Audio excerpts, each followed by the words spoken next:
Ассаламағалейкум. Эфирде Қазақстан жаңалықтары. Студияда Талғат Дүйсенбек. Бүгін сәуірдің 17-сі күн сейсенбі.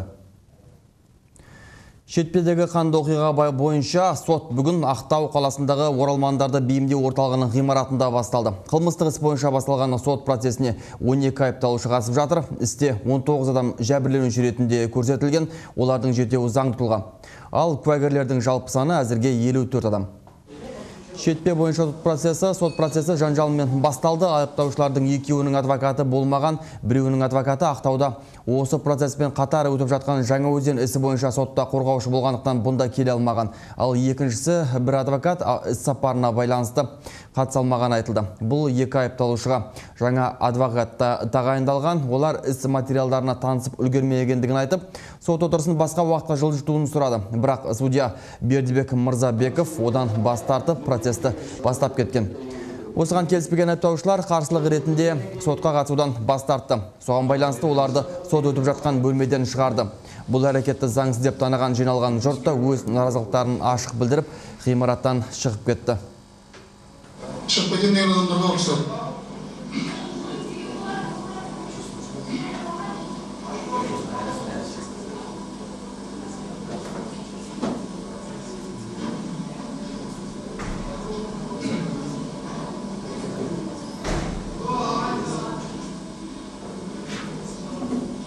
Отыратымызда жәбірленушілер.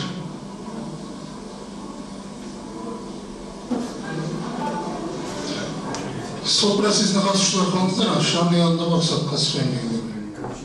Жаңа сотталушылар айтты, өздеріміздің қорғаушы адвокаттарымыз жоқ. Сондықтан да біз бұл сотта кейін қалдыруларыңызды сұраймыз деген болатын. Сот үзіліс жариялаған, бірақ бірнеше уақыттан кейін сот келді, сот айтты, айыпталушылар сотқа қатыспай келуде соттан бас тартып отыр. Сондықтан да заң бойынша біз сыртынан өткізе береміз деді. Сондықтан да біз ондай заңсыз деп есептеп, өзіміз протест есебінде шығып кетіп бара жатырмыз. Дүйім жұрт сот залынан түрегеліп шығып бара жатқан сәтте журналистер отырған бөлмеде монитор осылайша сөніп қалды. Бұл процесінде сот залда түсіруге рұқсат бермей отыр. Бұл жағдайды сонымен бірге айыптаушылардың адвокат қызметін пайдалану құқығына қатысты да процесті бақылаған тәуелсіз сарапшылар сынға алды. Олардың арасында бұрындары жоғарғы сот төрағасы болған Жармахан Тұяқбай да бар. Азат жалпыұлттық социал-демократиялық партиясының тең төрағасы судьяның істі жүргізуін қатаң сынға алса, саясаткер Балташ Тұрсынбаев процестің басталмай жатып асығыс жүріп жатқанына қарап, сот жоғары жақтың тапсырмасымен өтіп жатқан болуы керек деген болжамын жасады. Айыбын олардың құқығын таныстырғанның өзінде сот оларға сендердің таңдауларың мен қорғаушы таңдауға құқыларың бар деген сөзді айтқан жоқ. Сендер сөйлей аласыңдар, ақтау аласыңдар, өйтілесіңдер, соңғы сөз айта аласыңдар, арыз жаза аласыңдар дейді, басқашаны айтқан жоқ. Яғни бұл жерде сот басталмай жатып, уже заңның бұзылып жатқандығы көрініп тұр. Яғни сот бір жыл жүте ма, 2 жыл жүре ма, ең басты мәселесі әділдікке, шындыққа жету. Оған жетпесе, ол сот дегеніңіз, әділсіз сот деген сөз. Асығатын не бар? Қайда асығып?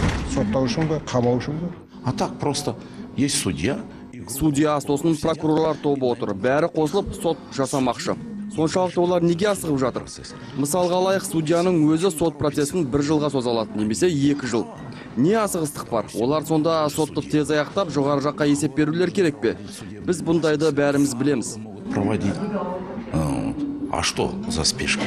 Что им надо быстрее? Бұл да заңсыздық. Өздеріңіз көріп отырсыздар, залда 3-4 камера. 5 камера. Кішкентай камералар тағы тұр. Оны мысалы мына сырттағы залға көрсету үшін деп. Оны кешке хабардан көрсетеді.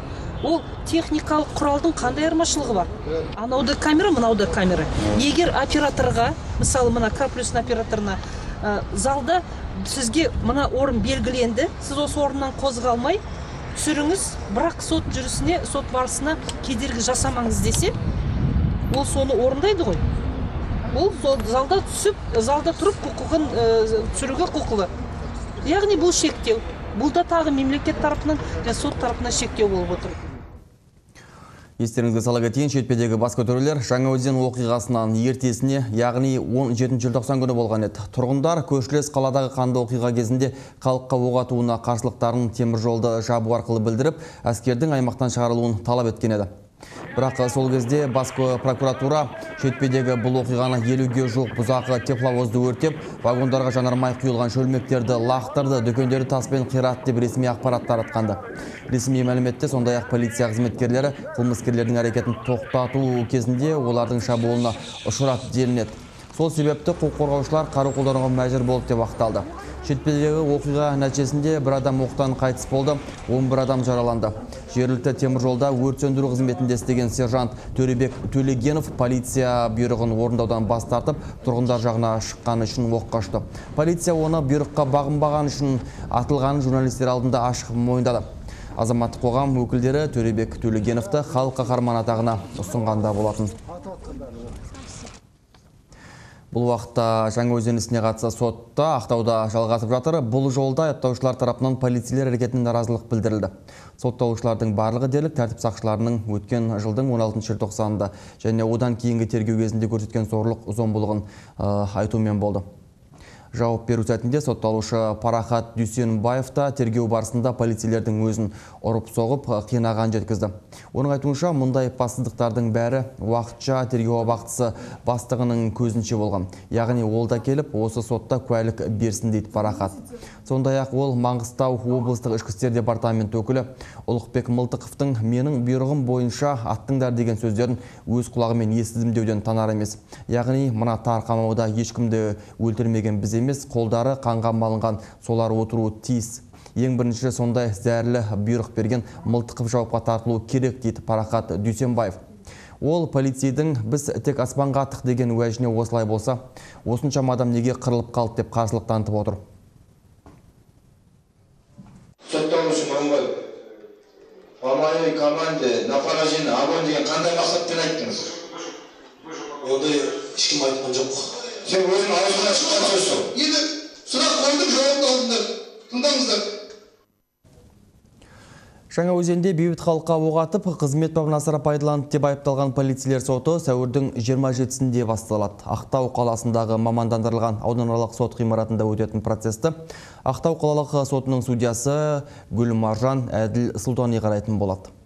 Естеріңізге сала кетсек, ресми дерек бойынша өткен жылдың 16 желтоқсанында Жаңаөзен қаласында болған қарулы қақтығыста 16 адам көз жұмып, 64 адам отты қарудан жарақат алған болатын. Билік пен бұқара арасында туындаған жанжал Маңғыстау облысындағы шетпе станциясында да көрініс бергені белгілі. Мұнда 11 адам жараланып, 1 адам қаза тапты. 7 ай бойы ереуілдетіп, бейбіт түрде наразылықтарын білдірген мұнайшылар мәселесі осылайша желтоқсандағы қанды қырғынға ұласқан. Енді 10 күннен кейін соттары басталатын. Халыққа оқ атқан полицейлер қылмыстық кодекстің 308-ші бабы бойынша айыпталып отыр.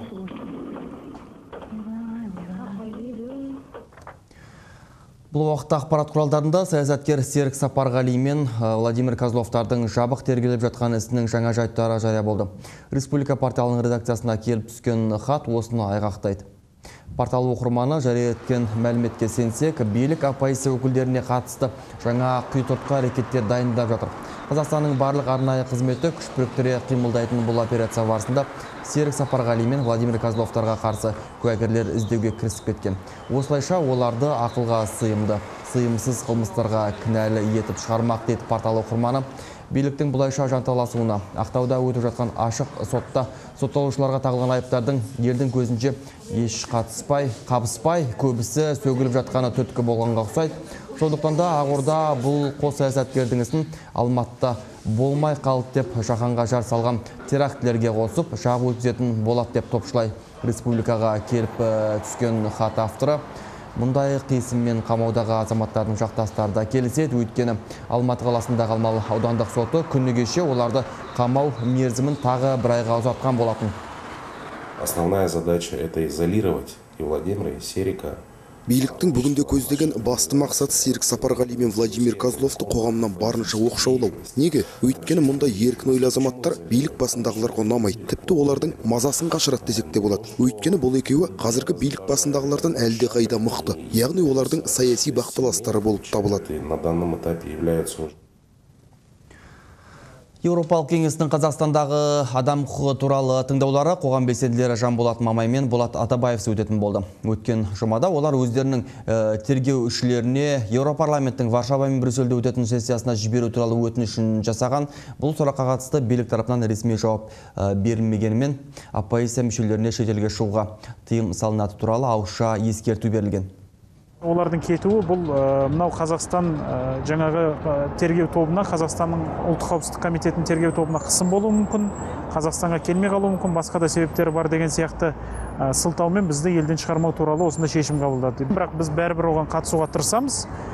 Жаңағы онлайн конференция арқылы, тікелей сөйлесу арқылы осы Қазақстанда болып жатқан оқиғаларды міндетті түрде Еуропарламентке де, басқа да депутаттарға да біз жеткізуге тырысамыз. Жанболат Мамай мен Болат Атабаевқа 164-ші бап бойынша әлеуметтік қарыздықты қоздырды деген айып тағылған болатын. Сол себепті тергеушілердің рұқсатынсыз қала асып шыға алмайтын болды. Билік органдары халықаралық деңгейдегі мұндай кездесулер қоғам белсенділеріне қатысты тергеу жұмыстарына айтарлықтай қысым жасайды деп санайды. Мәселен, Еуропарламенттегі бұл жолғы басқосуда Қазақстандағы адам бостандығына байланысты қабылданған резолюция талқыланбақ. Атабаев пен Мамай кәрі құрлық депутаттарына қазақ билігінің осы қарар қабылданғаннан кейін жүргізіліп жатқан саясат туралы айтуы керек болған. Қапастағы қаламгерлік. Қазақстанда түрме әдебиеті пайда болды. Саяси себептермен қуғынға ұшырап, жазасын түрмеде өтіп жатқандар, немесе босап шыққан белсенділердің еңбектері жарық көре бастады. Елдегі қаламгерлер түрме жанры қалыптасты десе, тағы бір қаламгерлер қапаста қалам татқандардың еңбектерін күрес құралы ретінде пайдалануды ұсынады. Азамат Есперген тарқатып айтып береді тақырыпты. Қаламгерлер өміріндегі түрлі қиын кезеңдер оның шығармашылығынан көрініс тауып жатады. Азаматтық қоғам орнату жолында саяси тұтқынға айналған күрескерлердің қапаста жазылған еңбектері көбейіп келеді. Алматыда осы аптада тағы бір еңбек жарық көрді. Евгений Жовтистің колонияда қоныстанушының жазбалары мен тұтқындағы басқа да мақалалар мен хаттар кітабында сұхбат мақалаларына өзге түрмедегі өмір туралы жазбалары енген. Түрмеден таяуда ғана шыққан автор ойларын қағазға түсіру арқылы табиғи болмысымды сақтап қалдым дейді. Колонияда сақтану мен үшін өте маңызды болды, барлық мағынада, яғни кәсіби құндылық, рухани, тағысын тағылар. Осы тұрғыда мына кітап көп көмектесті. Бұл кітапты менің өз-өзімді жоғалтып алмауға тырысқан әрекетімді бағаласаңыздар болады. Қазақ қоғамындағы түрме туындысы болған емес. Бүгінде Арон Атабек, Саят Абырайлар абақтыда да арысымен айналысып кітап жазуда. Жазушы саясаткерлер бұны түрме әдебиеті жанрының Қазақстанда қалыптаса бастауы деп санайды. Мәселен, Жасарал Қуанышалин әлем әдебиетінде бар бұл жанр көбіне диктаторлық, тоталитарлық режимде туатынын айтады. Оның сөзінше, Қазақстанда осынау құбылыстың белең ала бастауы билік саясатының жемісі. Бұл өзі бұрыннан бар нәрсе. Бұл түрме әдебиеті ол тоталитарлық, диктаторлық режимдерге тән құбылыс. Кешегі кеңес заманында осылай болды. Онда да солай болған сталиндік тоталитарлық, диктаторлық режим осыған алып келді. Қазіргі Назарбаевтың адамгершіліктен жұрдай режимі ол да осыған әкеліп отыр. Ал енді бір әдебиетшілер түрме туындыларын күрес құралы ретінде пайдалану керек екенін айтады. Жазушы Ғаббас Қабышұлы бұны олардың азаматтық қарсылығы деп бағалап отыр. Өз кезегінде биліктің шымбайына да батады дейді. Егер осындай әдебиет, осындай жазба, очерк, тағы басқалар баспасөз жүзінде кітапқа дейін құйрық үзбей біріншіден кейін бір жайыленіп жатса, артынан кітапқа айналып жатса, бұл билікке қатты ескерту болады деп ойлаймын. Қоғамдық пікір тудырады. Жұрт одан кейін олардың адал екенін, әділ екенін білген жұрт оларынан наразылық күшейеді. Сондықтан бұл билікке өте жайсыз, халыққа жайлы болады ғой деп ойлаймын. Қапастағы қаламгерлік қазақ әдебиеті үшін жат емес. Алаш зиялыларынан бөлек Қытайдағы қазақ қаламгерлері де бұл мектептің іргесін қалаушылар. Шыңжанда қалыптасқан осы мектептің бастауында ақын Таңжарық Жолдолы тұр. Соның ізін жалғастырушы Қажығұмар Шабданұлының Қылмыс романы түрмеде қазақша жазылған тұңғыш текстология. Азамат Есперген, Бауыржан Ыдырысов, Серік Қаржаубаев, Алматыдан. Сіз Қазақстан жаңалықтарын көріп отырсыз. Шымкентте қирағалы тұрған үйдің тұрғындары Қарағандыдағы оқиғаның қайталануынан қорқып күн кешіп жатыр. Көп қабатты тұрғын үйдегі 120 отбасы үйіндінің астында қалудан қорқады. Ал жергілікті шенеуніктер болса, апатты жағдайда тұрған үйді тек жөндеумен шектелмек. Мира Іңкәрдің бейне материалында. Вот, раскрыл. Все, Можно там на улице, кто ходит, кто не ходит, что можно видеть. Что это такое? Сколько можно?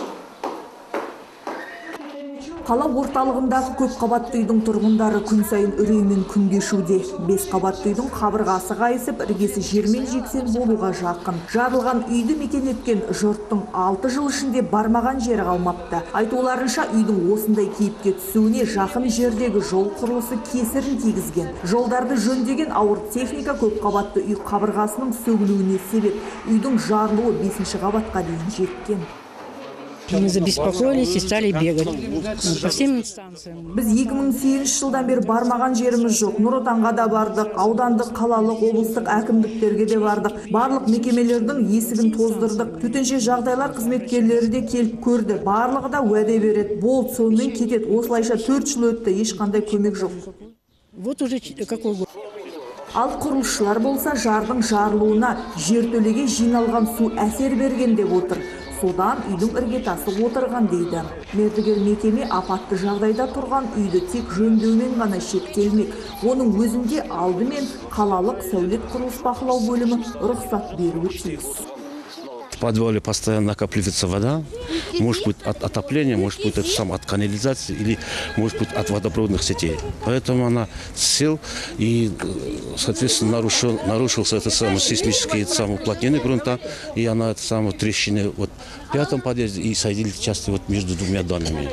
Поэтому сейчас мы полностью будем заменим подвальные инженерные сети, которые в подвале находятся, а потом усиление фундамента.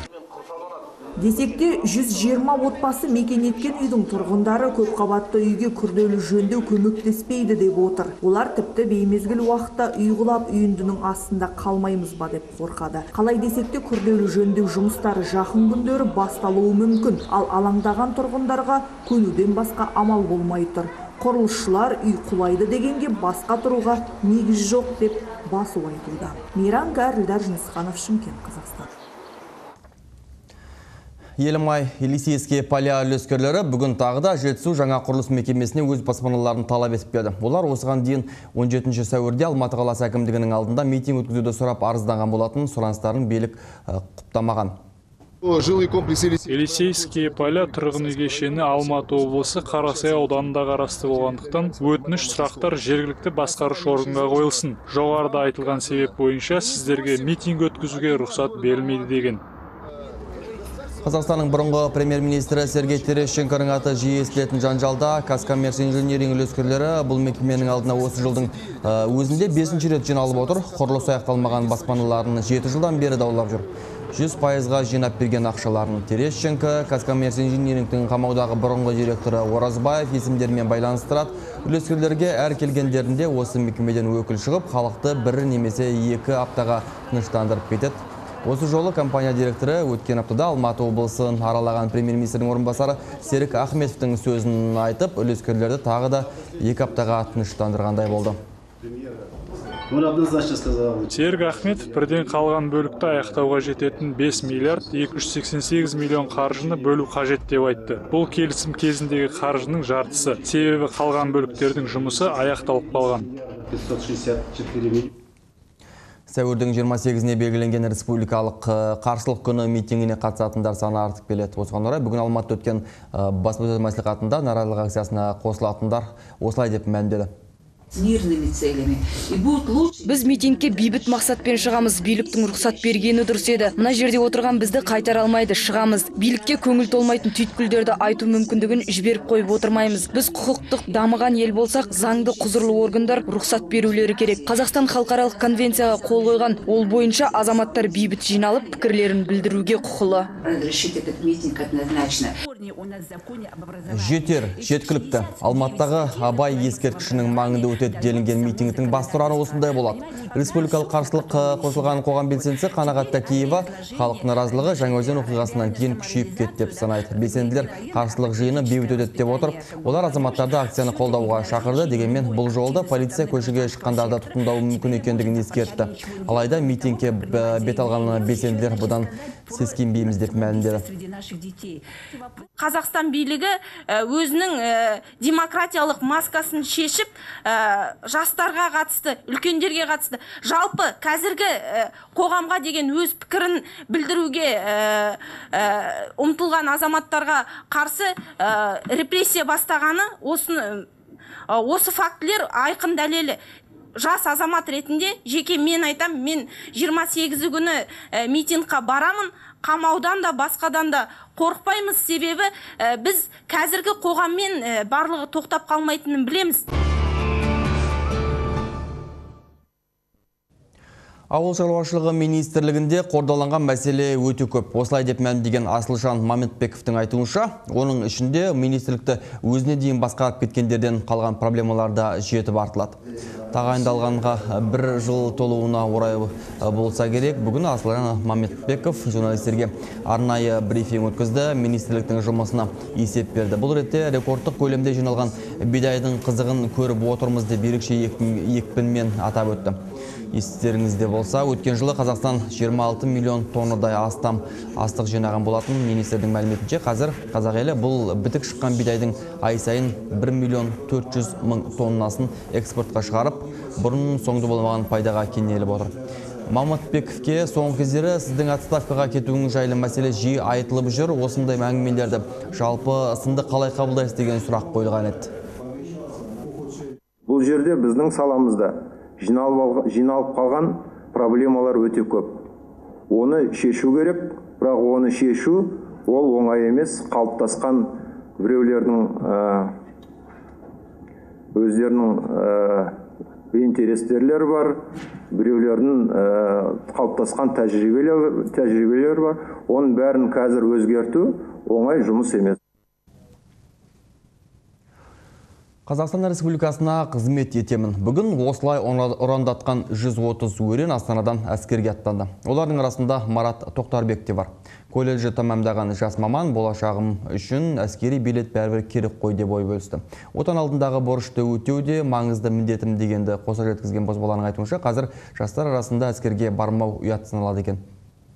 Мәселе сол военный билет емес, негізі азаматтық борышын өтеген кеп тұр. Ағаларым, көкелерім бәрі барған, әкелерімді. Мен бармасам олардың қасында, артында екінім бар. Ұят болады. Әскерге шақырылған азаматтарды шығарып салу шарасына 1000-ға жуық адам жиналды. Биылғы науқанда қорғаныс министрлігінің өкілдері 18 мен 27 жас аралығындағы 16 мыңнан астам ер азаматты әскер қатарына шақыруды көздеп отыр. Құзырлы мекеме таратқан ақпаратқа қарағанда, осы жылы отан алдындағы борышын өтеуге ниет білдіргендер саны өткен жылдармен салыстырғанда әжептәуір ұлғайған. Тиісінше оларға қойылатын талап та күшейтілген. Биылдан бастап әскерге бойы 1 метр 65 сантиметрден асатын азаматтар ғана алынатын болады.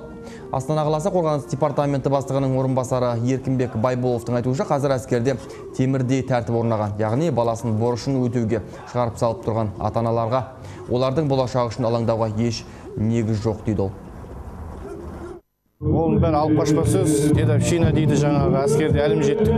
Оның бәрі қорғаныс министрлігінің әскери бөлімдерде жойылған нәрселер оның бәрі. Ол бұрынғыға тарихқа кеткен деп айтса да болады. Білмейтіндер білетіндерден сұрап алсын. Бұдан былай Қазақстан спортшыларының алдында Лондонда топ жарудан бөлек мемлекеттік әнұранды білу міндеті тұр. Бүгін үкіметте елдің бас дене шынықтырушысы мәлімдегендей, спорт агенттігі осында шешім қабылдапты. Талғат Ермегияев, премьер-министр Мәсімовтың алдында кем дегенде 3 алтын аламызды есеп берді бүгін. Қосымша қаражатта сұрады. 1 миллиард теңгеге жуық.